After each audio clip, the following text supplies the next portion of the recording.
ये आप नज़र देख सकते हैं इस वक्त खावर मानिका को इस वक्त अटैक किया गया है पीटीआई वकला की जानब से। ये खावर मानिका आप देख सकते हैं पीटीआई वकला की जानब से इस वक्त इन पर अटैक किया गया है।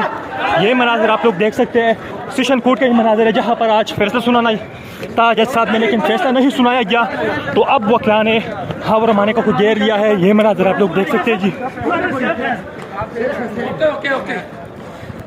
आज उस जज ने इस बंदे को बुलाकर इसको 1.5 घंटा बकवास करने की इजाजत क्यों दी और उसके बाद वो जज भी भाग गया। हाजी नईम पजौदा साहब हमने देखा कि काफी ज्यादा शॉटिंग की गई खवातीन की जानिब से और यहाँ तक कि खावर मानिका पर हाथ उठाया गया, यहाँ पर बाहर क्या हुआ था, ये आज क्या कुछ हुआ अंदर? देखें, ये जो खावर मानिका है ये ख़ास तौर पर आज प्लांट करके लाया गया था कि आपने जाकर सिर्फ और सिर्फ बकवास करनी है अदालत के अंदर, और हमने अदालत को कहा कि आपने फैसला जो है महफूज किया था और उसके अंदर आपने उस लास्ट जो हुक्म है उसके अंदर लिखा था कि अगली डेट के ऊपर 9 बजे खावर मानिका के वकील को सुनने का जो है वो मौका दिया जाएगा और आप सुन के उनको उनके आर्गूमेंट्स मुकम्मल होने के बाद आप इसके ऊपर फैसला दें। आप खावर मानिका के वकील को सुन लें। जानबूझकर खावर मानिका के वकील को सुनने की जगह के ऊपर उस जो वो खावर मानिका है वो था उसको मौका दिया गया और वो बकवास करता रहा। हमने अदालत को कहा कि आपने इसको रेगुलेट करना है, आपने इस अदालत की प्रोसीडिंग का ख्याल रखवाना है, आपने उसको मना करना है कि ये जो अल्फाज इस्तेमाल कर रहा है इसको रोकें। लेकिन नहीं रोका गया। 1-2 दफ़ा जज साहब ने कहा कि आप ऐसा ना करें, उसके बावजूद कोई 20 से 25 दफ़ा उसने गलत जुबान इस्तेमाल की और उसने कहा कि मैं जो है जज साहब आप पे एतमाद नहीं करता, मैं नहीं सुनवाना चाहता आपके ऊपर केस। अदालत को हमने कहा कि इसने पहले दरख्वास्त दी थी और उस दरख्वास्त के अंदर यही कहा था कि आप केस की समाअत ना करें, लेकिन उसने ये किया, वो बोलता रहा, उसने कहा जी कि मुझे जो है इतराज़ है। हमने अदालत को बार बार बताया कि ये इतराज़ करता रहे, आपके पास इख्तियार है, आप इसके ऊपर फैसला दें, क्योंकि अगर ट्रांसफ़र भी करना हो केस तो उसके लिए इनके पास पूरा टाइम था, दरमियान में ये हाई कोर्ट जा सकते थे और ट्रांसफ़र एप्लीकेशन दे के इस केस को दूसरी कोर्ट में ट्रांसफ़र करवा सकते थे। लेकिन उसके ऊपर अदालत बैठी रही। हमने अदालत को बताया कि इसे अगवा किया गया, अगवा करके इसको लाया गया, इससे केस करवाया गया। यही वो खावर मानिका था जो कस्में खाता था कि वो बड़े सादिक हैं, अमीन हैं और पाकिज़गी की कस्में खाता था, बयान देता था, और आज इसे प्लांट करके लाया गया है।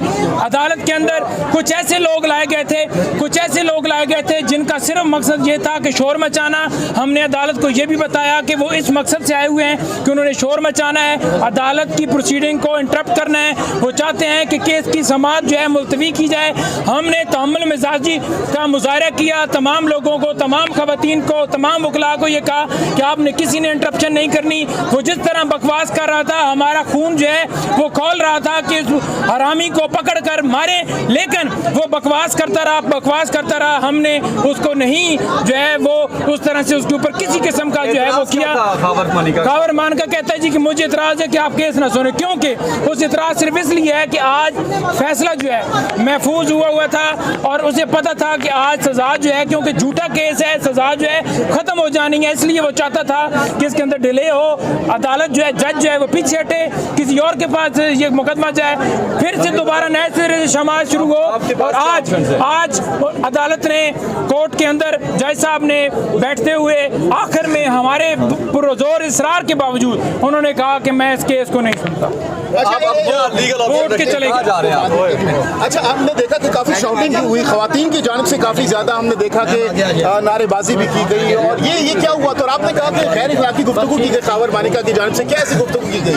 देखें, वो बड़ी गलीज जुबान इस्तेमाल करता रहा कि इन्होंने ये किया, वो किया, कोई ग्लिसरीन और पत्नी क्या लेके आया हुआ था जिससे वो शो करवा रहा था कि उसकी आंखों में जो है आंसू हैं, ड्रामा कर रहा था, कोई उसको रोना, उसको पीछे से जो है वो डंडा आया हुआ था जिसकी बुनियाद के ऊपर उसने केस दायर किया और इस केस में आकर उसने रिक्यूजल की। आज फिर जो है जुबानी दरखास्त दी और अदालत के सामने ये रिक्यूजल की दरखास्त पहले आई और अदालत ने उसको रिजेक्ट किया। आज जवाब ही नहीं बनता था इसको रिक्यूज करने का, जज के ऊपर प्रेशर डाला गया, जो भी किया गया जज साहब के साथ।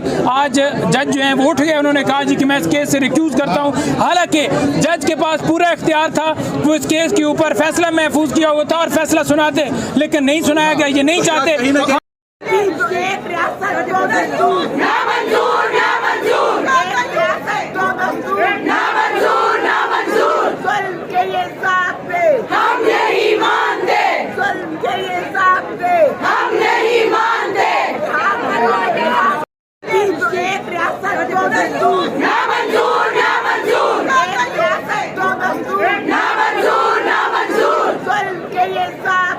हम नहीं मानते,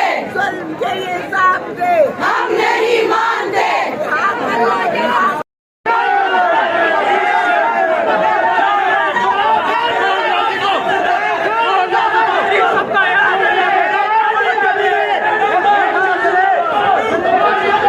जी तो खावर मारे का अदालत से भाग रही मनाजर आप लोग देख सकते हैं जी।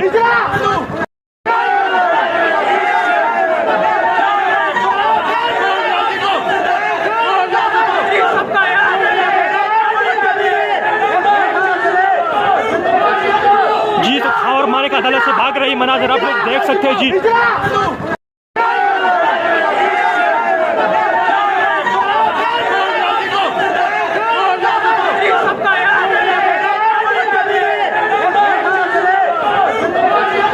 जी तो खावर मारे का अदालत से भाग रही मनाजर आप लोग देख सकते हैं जी। आज उस जज ने इस बंदे को बुलाकर इसको 1.5 घंटा बकवास करने की इजाजत क्यों दी और उसके बाद वो जज भी भाग गया। इतने दिनों से जो बुशरा बीबी अंदर बंद है, जो इमरान खान अंदर बंद है, उसका हिसाब कौन देगा? इसको भी अंदर बंद करें, इसको भी अंदर बंद करें, इस बेगैरत को। ये सच और झूठ का तो बाद में फैसला होगा। बुशरा बीबी की बात क्यों नहीं सुनी गई? बाकी सबको खामोशी का कह के और इस गलीज आदमी को सारी चाल चली गई है। मानिका एक शराबी कबाबी घटिया आदमी है। इससे कह अपनी बेटियों को लेकर आए, जो बेटियां लेकर आए जिन्होंने कुरान पे अपनी माँ के किरदार की कसम खाई है। इस तरह के घटिया गलीज मर्दों ने इस मुल्क में, माशरे में औरतों का जीना मुश्किल कर दिया है। आज जो इद्दत केस है, मैंने आज जज साहब को बताया, उनने जब जज साहब पे अदम एतमाद किया तो मैंने कहा इनके पास 1 हफ्ते का टाइम था, 1 हफ्ते के लिए फैसला रिजर्व हुआ था। ये हाई कोर्ट चले जाते, आप पे वो करते हैं ऑब्जेक्शंस और केस ट्रांसफ़र करा देते, लेकिन ये तो इनकी डिलेइंग टैक्टिस है।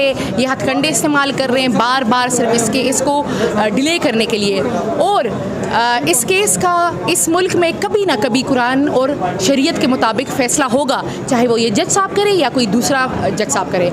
लेकिन ये सिर्फ बुशरा बीबी का केस नहीं है, ये पाकिस्तान की आबादी की 49.8% औरतों का फ़ैसला है। तो मैंने कहा फ़ैसला सुनाएं, आप जो भी फ़ैसला सुनाते हैं हमें आप पे कॉन्फिडेंस है, चाहे वो हमारे हक़ में हो हमारे ख़िलाफ़ हो, लेकिन फ़ैसला सुनाएं। ये एब्यूज़ है, ये मिसयूज़ ऑफ पावर है, ये कोर्ट के डेकोरम की मिसयूज़ है, और ये जो क्रिमिनल जो जुडिशल सिस्टम है उसका यूज़ एंड अब्यूज़ हो रहा है। इस हवाले से आप क्या कहती है कि आज अदालत ने फैसला सुनाना था लेकिन बीच में ट्रांसफ़र का बात आ गई, तो इस हवाले से आप कानूनी क्या राय रखती है? देखिए जी, मैं समझती हूँ ये गेम प्लान है, सिर्फ डिलेइंग टैक्टिसेस हैं और इसी हथकंडों के साथ इस केस को लटकाया जाएगा, क्योंकि इस केस में ना मोरालिटी है और ना इस केस में कोई और आगे कुछ सब्सटेंस है। सबको पता है कि कुरान इस पे बहुत वाज़ेह अहकामात है, कुरान के शरीयत इसके पे बहुत वाज़ेह है, उलमा के बयानात आ गए हैं इस पे।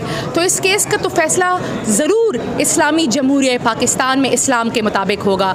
अब देखते हैं कि इस्लामी जमहूरियत पाकिस्तान में इस्लाम के जो अहकामात है या कुरान और शरीयत के जो अहकामात हैं वो कब तक लागू होते हैं। मैडम KPK के हवाले से बात करूंगा, आप लोगों ने खान साहब के लिए रिहाई फोर्स बनाई हुई है, तो उस हवाले से कमेंट कीजिए फिर बस लास्ट में। जब खान साहब जब भी कॉल देंगे, खान साहब ने कहा तैयारियां शुरू करें, तैयारियां शुरू है तंजीमों लेवल पर, और खान साहब जब भी अडियाला से कॉल देंगे पूरी कौम निकलेगी इंशाअल्लाह। रिहाई फोर्स के हवाले से देखिए जी, मैं वो सिर्फ ये है कि वो जो जिम्मेदारियाँ हैं वो मैनेजमेंट उसके हवाले से करेंगे।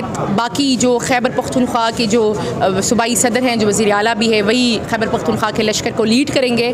जी, खावर मानेका साहब एक घटिया इंसान है जो अपने लिए, अपने बच्चों के लिए और अपने आने वाली नस्लों के लिए गाली बन चुके थे, और उनको पता है कि उनका इस दुनिया और आखिरत में अंजाम क्या होगा। काफी है, इस जैसे गलीज लोगों को तो उल्टा लटका देना चाहिए। फांसी पे बहुत अच्छा किया, फांसी। 1 मिनट, 28 साल अगर कोई खातून, मैं कहती हूँ सलाम है उसको जो इस जैसे गलीज मर्द के साथ जिसने टाइम गुजारा। इतना घटिया आदमी, इस कोर्ट से हमें ये उम्मीद नहीं थी कि इतनी नाइंसाफी होगी। आज जजमेंट देनी थी, ये एंड टाइम पे लाया गया। इसने पूरा तमाशा किया, इसने पूरी तोहमतें की और उसके बाद कहा जी केस ट्रांसफर कर दे। इतने पूरा टाइम टाइम इनके वकीलों ने जो बात करनी थी की है, सारी कंक्लूड करने के बाद, हर चीज कंक्लूड करने के बाद सुनने में आ रहा है कि आवर मानिका बड़ी गलीज जुबान अंदर इस्तेमाल- मानिका, मुझे बताएं आज अगर किसी खातून ने एब्यूसिव किस्म के अगर उसमें से रिलेशन से निकलेंगी तो उसके खाविंद उन पे तोहमतें लगाएंगे, घटियापन है।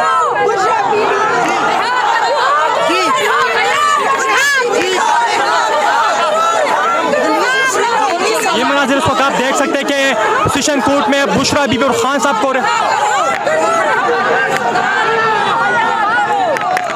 19 साल की अपनी बेटी की दोस्त से शादी करने वाला घटिया आदमी झूठे रोने रोता रहा अंदर, और इस अदालत ने पूरा तमाशा उसको लगाने की इजाजत दी, कंटेम्प्ट ऑफ कोर्ट लगती थी और हम खामोश होकर सुनते रहे। उसकी घटिया गलाजत हमने सारी बर्दाश्त की।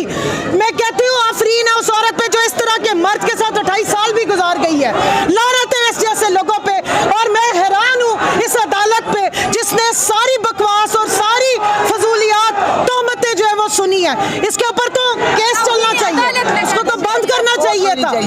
ये यहाँ पे कौन सा कानून चल रहा है कि जजमेंट आपने महफूज की और जजमेंट देने की बजाय आपने उसको बोलने दिए वो अल्लाह रसूल के वास्ते देके कि जो झूठ बोला है, जो बतानबाजी है, अल्लाह का कहर नाजिल हो ऐसे घटिया लोगों पे। बेशरम तरीन आदमी है जो अपनी बीवी की इज्जतें उछाल रहा था, उसकी एक्स वाइफ थी, लेकिन फिर ये मनाजरा अपनी इतना बगैरत आदमी, इतना घटिया आदमी जिसकी ये गैरत थी कि वो एक औरत जो उसके निकाह में 28 साल रही, जो उसके 5 बच्चों की माँ है, उसको उसने सरेआम अदालत के सामने वो घटिया और गंदे अल्फाज इस्तेमाल किए जिसके औकात नहीं। ऐसे लोगों को शर्म से डूब मरना चाहिए। जज ने उसको पूरा मौका दिया। जब ये केस इतना अरसा चलता रहा, जज सुनता रहा, और पिछली दफा उसने कहा कि इस दफा फैसला होगा, भी सारे बिकाऊ माल है।